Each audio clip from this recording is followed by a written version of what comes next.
오늘 말씀은 민수기 35장 34절 말씀 함께 봉독하여 올려드리시겠습니다.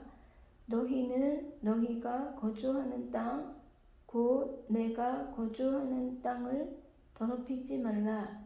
나 여호와는 이스라엘 자손 중에 있음이니라. 아멘.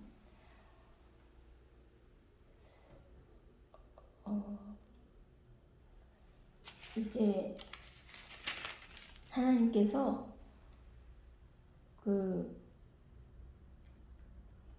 여리고 맞은편 요단강가 모압 평지에서 모세에게 말씀하셨다고 기록되어 있습니다.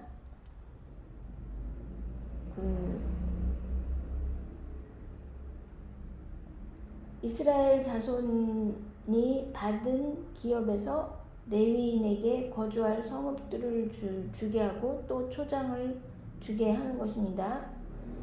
이 이스라엘 지파 중에서 인원수가 많은 지파는 많은 기업을 받았고, 이 경우에 많은 기업을 받은 지파에서는 레위인들에게 분배할 성읍과 들이 많이 분배되는 것입니다.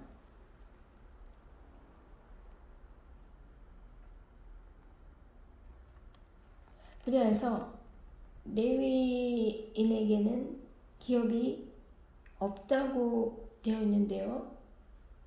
이 기업을 하나님께서 이스라엘 지파에게 명령을 하셔서, 모세를 인하여서 이스라엘 지파에 명령하셔서 이스라엘 지파로부터 기업을 받게 하여 주시는 것입니다.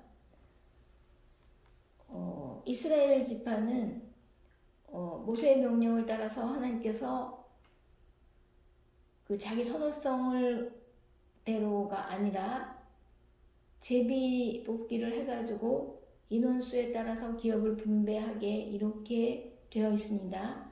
레위인들에 대해서는 이스라엘의 각 지파들에서 성읍과 들을 분배해서 주도록 되어 있습니다. 그러면은 이스라엘의 각 지파의 사람들은 레위인을 형제의 사랑으로 사랑을 해주는 입장에 있는 것입니다.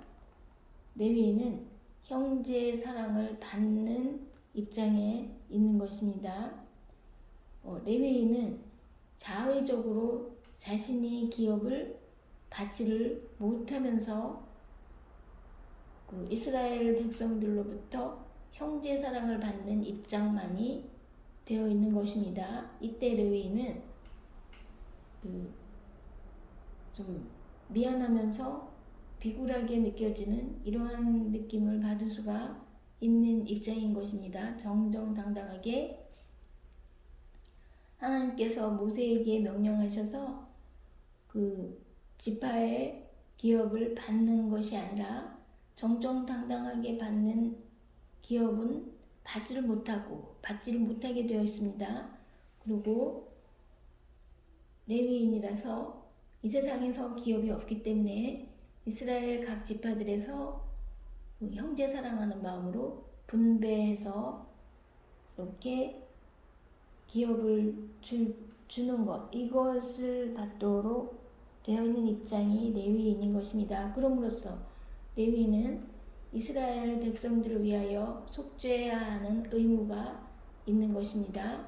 그리고 또한 제사장들을 위하여 속죄하고 또 제단을 위하여 속죄하는 이러한 의무가 있는 사람들이 되는 것입니다.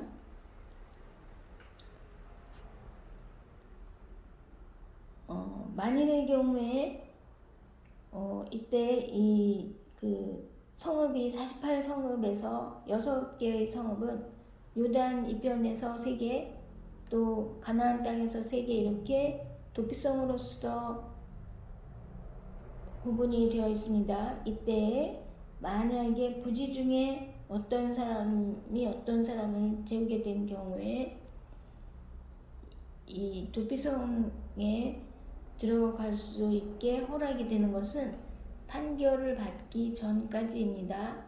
만약에 판결을 받기 전에 그 보수자로부터 예를 들어서 그 재워짐을 받지 않게 되도록 보호하는 차원에서인 것입니다. 이때 예를 들어서 만약에 어떤 사람이 어떤 사람으로부터 재워짐을 받았다 하면은 보수자가 그 사람을 예를 들어서 재우는 경우에 이것도 무죄하게 보시는 분이십니다. 하나님께서는요. 그러기 때문에요. 이 보수자가 부지 중에 어떤 사람을 재웠다는 어떤 사람이 있다면 그것이 부지 중인 것에 대하여서 오해를 해서 계획적으로 고의로 이 경우에 이렇게 생각하고 보수하는 자가 예를 들어서 어떤 사람 재운 자를 재우는 경우가 있습니다. 그런 때 무죄하기 때문에 이 사람한테 발견이 되는 경우에는 또 재우라는 명령이 있습니다. 그렇기 때문에요. 이 사람 눈에 띄지 않도록 도피성의 보호를 판결받기까지 보호를 해주는 것입니다. 근데 판결을 이제 만약에 부지중이라고 해서 이제 무사하게 판결을 받은 경우에는 도피성에 그대로 있다가 제사장이 자게 되는 경우에 대제사장이 자게 되는 경우에 그 도피성에서 나와서 자기의 소유의 땅으로 돌아갈 수가 있게 되는 것입니다. 그렇다면은 이때 대제사장은 어떤 입장이 되느냐 하면은요. 이 사람이 만약에 도피성에 있다가 대제사장이 죽기만을 기다릴 수가 있어요. 마음속으로 대제사장이 죽기를 기다리면 좋은데 이것을 또 기도로서 할 수도 혹시 있는 가능성이 있습니다. 왜냐하면 대제사장이 자게 된다면 자기가 이제 자유로움을 받아서 자기 원래의 소유의 토지로 가게 될 수가 있기 때문이죠. 그렇다면은 도피성에 있는 어떤 사람들로 인하여서 이제 대제사장이 대제사장을 빨리 자게 해달라는 예를 들어 이러한 기도를 하는 경우에 대제사장의 수명이 작아질 수가 있는 것이죠. 이 경우에 대제사장은 어떤 역할이 되겠습니까? 이때 대제사장은 하나의 제물이 되는 역할이 되는 것입니다. 대제사장의 임무야말로 참으로 이스라엘 백성의 하나의 제물이 될 수도 있는 이런 입장이 바로 대제사장의 사역이라는 것을 우리는 알 수가 있습니다. 그리고 또한 대제사장이 하는 일이라는 것은 많은 제물들을 이렇게 재우는 역할을 하는 입장이기 때문에요. 아무래도 수명이 길어질 수는 없는 이러한 입장인데다가 또 이제 이 도피성에 들어온 이 부지 중에 어떤 사람이 자게 되어서 이 도피성에 들어온 자들은 즉 말하자면 하나님께서 그들은 무죄하다고 보시는 이러한 자들이 자신이 완전한 자유를 얻기 위해서 예를 들어서 기도로서 대제사장을 죽으라고 기도하지는 않겠지만 마음속으로 좀 대제사장이 좀 일찍 좀 자게 되면 좋겠다 이런 생각을 할 수가 있겠죠. 이런 경우에 대제사장이 생각보다 일찍 자게 되는 경우가 되는 것입니다. 그러면서 또 한편 어떤 경우에 또 대제사장이 일찍 자게 되는 경우가 되느냐면요. 하나님께서 아무래도 대제사장에 대해서는 노려보는 입장이시기 때문에요. 왜냐하면 대제사장 자신의 죄를 담당해야 되고 또한 레위인의 죄들도 담당해야 되고 그 다음에 성전의 죄들도 담당해야 되고 또한 제단의 죄도 담당해야 되고 또한 모든 제물들의 죄들, 제물들을 제물 삼은 거에 대한 죄도 담당해야 되고 이스라엘 온 백성들의 죄를 담당해야 되는 입장이기 때문에요. 대제사장이야말로 하나님께서 노려보는 입장이면서 또한 그 마음이 예를 들어서 교만하다거나 높아져 있을 경우에는 하나님께서 대제사장이라는 또 다른 제사장들 대제사장이 아니라 해도 제사장의 역할을 하는 입장의 사람들을 하나님께서 언제든지 죽이실 수가 있는 이러한 입장에 있는 사람들이기 때문에 그 레위인이나 그 대제사장들 이렇게 대제사장도 다 레위인에 속하죠. 그러기 때문에요. 레위인들은 그 이스라엘의 명수에 들지를 않는 것입니다. 그렇다면요, 레위인들은 이 세상에서는 혹시 살아있는지 죽어있는지 모르는 이런 인원수라는 것을 알 수가 있습니다. 이 세상에서 살아서 존재하고 있어도 이 세상에서 혹시 살아있지 않은 것이냐 이렇게 생각할 수도 있는 입장인 것입니다. 참으로 그 수명이 하나님 손에 달려있는 입장이라는 것은 그 굉장히 위험한 입장에 있는 사람들이라고 할 수가 있습니다.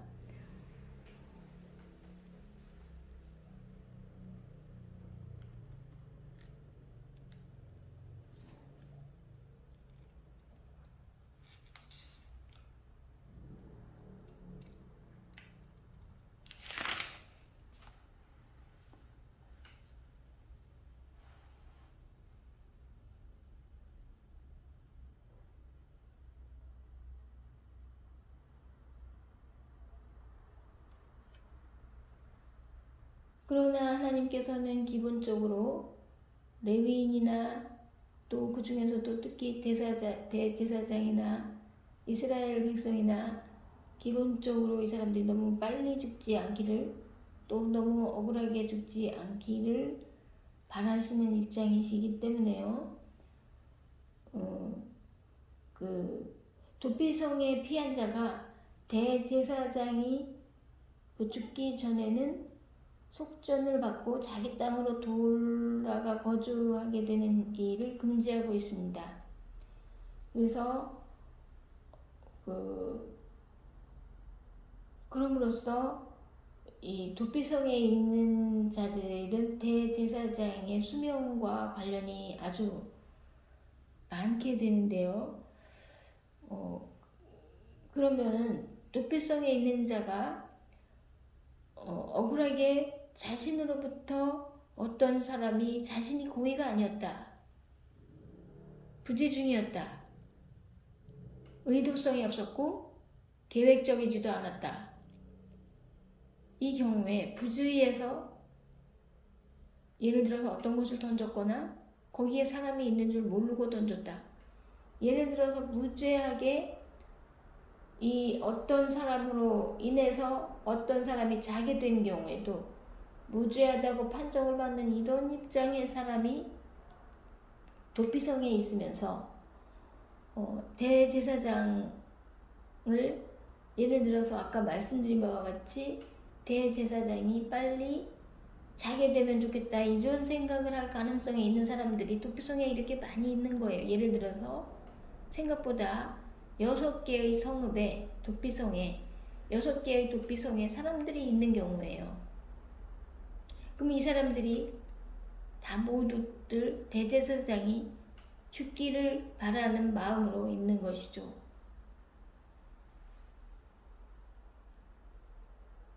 그래서 이것이 이러한 마음이 자기 때문에 우연히 어떤 사람이 억울하게 의도는 자기의 의도가 아니지만 억울하게 어떤 사람이 자게 되었는데 그것이 미안하기 때문에 더 어떤 속죄를 하고 회개의 눈물을 하고 이렇게 기도를 하고 이렇게 해야 되는데 또 대제사장님을 위하여서도 빌어주면서 오래 사시기를 기도도 해주고 중보기도도 해주고 이렇게 돼야 되는데 오히려 대제사장이 얼른 자게 됐으면 좋겠다.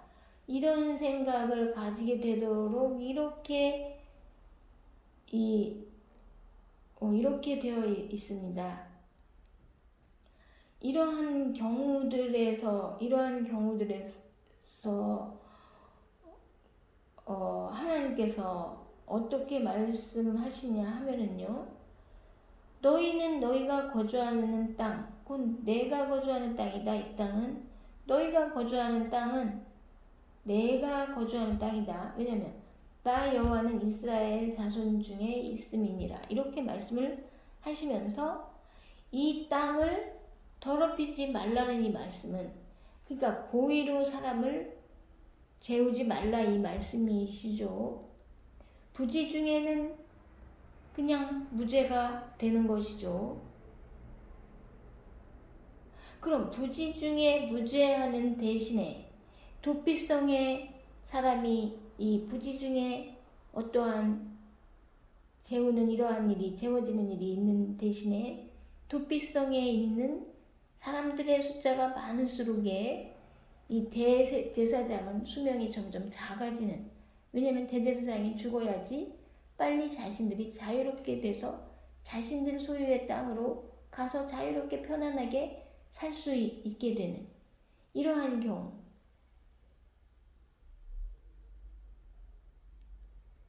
들에 대해서는 간과를 하고 계시는 것을 볼 수가 있어요.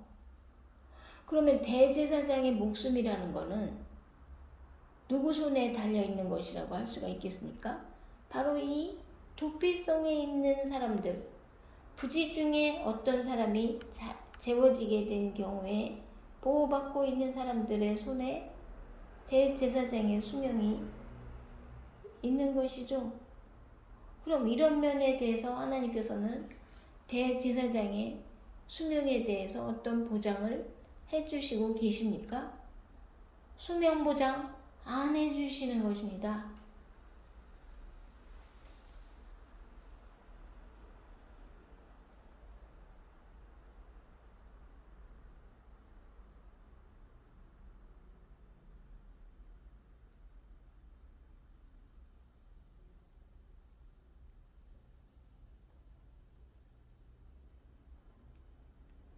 이름으로써 우리는 알 수가 있습니다. 하나님께서 가장 수명에 대해서 노려보고 있는 대상은 바로 누구인가 하는 것입니다. 그것은 바로 고의적으로 또는 계획적으로 사람을 재운 자. 첫 번째는요, 그 사람은 보수하는 자가 만나면은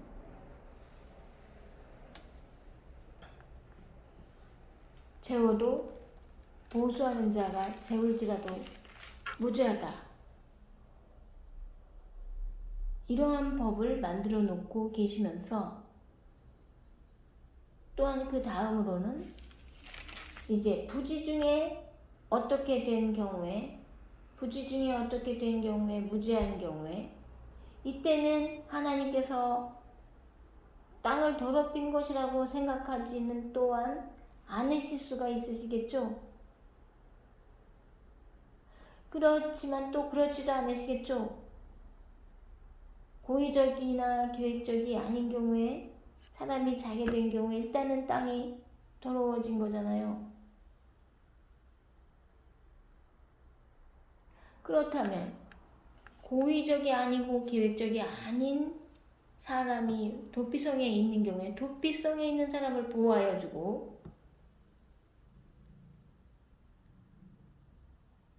그 도피성에 있는 사람을 더 보호하여 주시기 위하여서는 대제사장이 일찍 자게 된다 이 말씀이죠. 자연이요. 그러나 우리가 생각할 때 우리가 만일 부지 중에 예를 들어 어떤 경우가 예를 들어 그 경우에 도피성에 있다. 이 경우에 도피성에 있는 것만으로도 고마운데 대제사장이 자는 것까지를 바라겠습니까?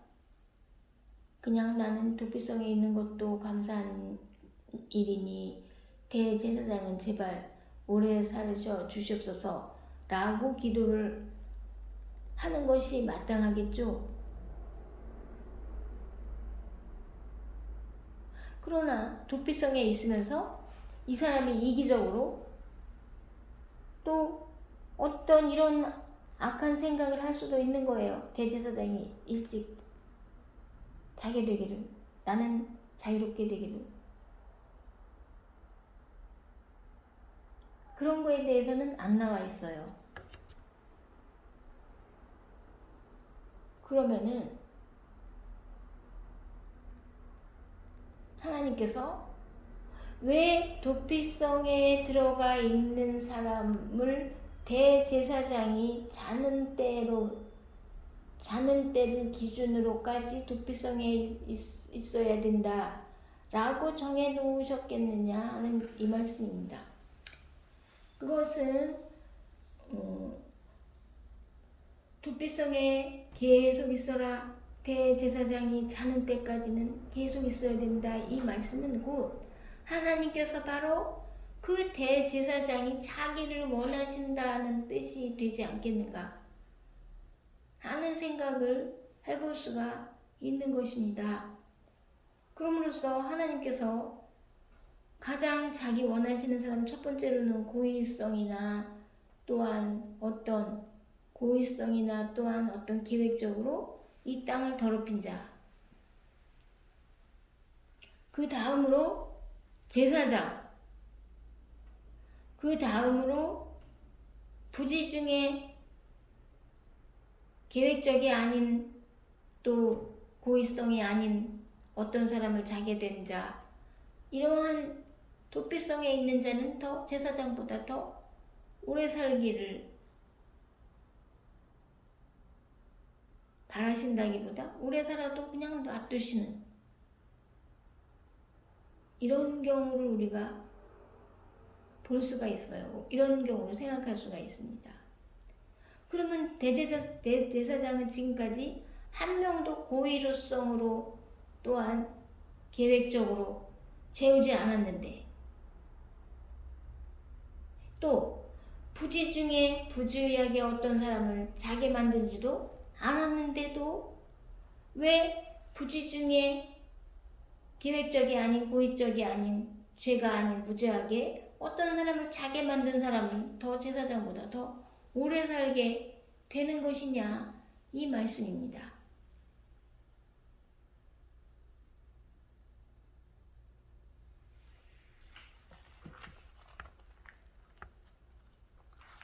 창세기 9장 4절 말씀에서요.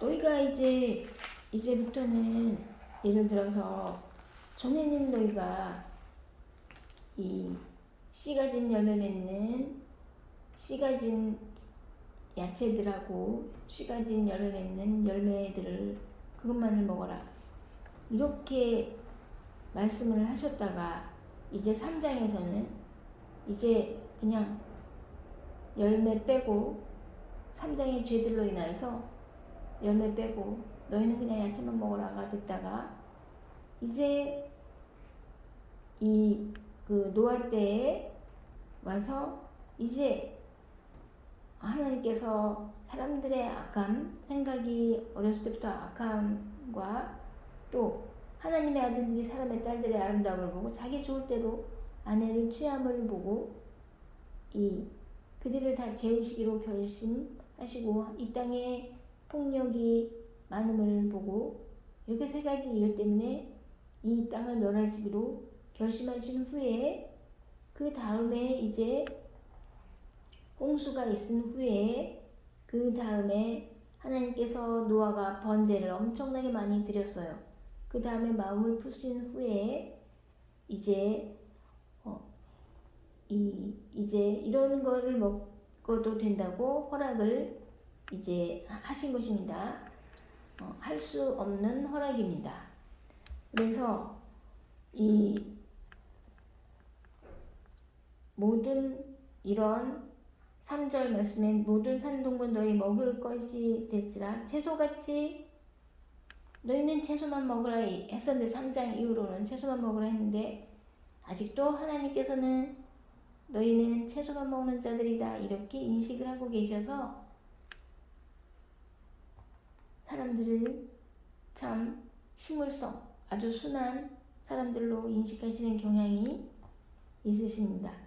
채소같이 내가 이것을 다 너희에게 주노라. 너희가 먹을 것이 이런 것을 먹어도 된다. 예를 들어서 그러나 그런 거를 먹을 때 이런 식물 아닌 것을 먹을 때 그 생명되는 생명의 상징째 먹지 말 것이니라. 내가 반드시 너희의 그 생명의 상징을 너희의 생명에서 찾으리니 짐승이면 그 짐승에게서 사람이나 사람의 형제면 그에게서 그의 생명을 찾으리라.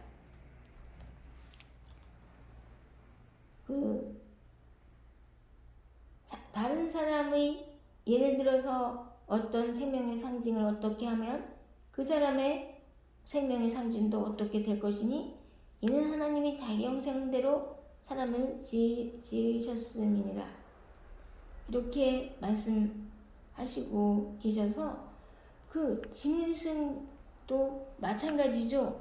그래서 제사장이 많은 제물을 이렇게 제물로 바친 이런 일들에 대하여서도 하나님께서는 또 그냥 넘어가시지를 않으시는 분이심을 알 수가 있어요.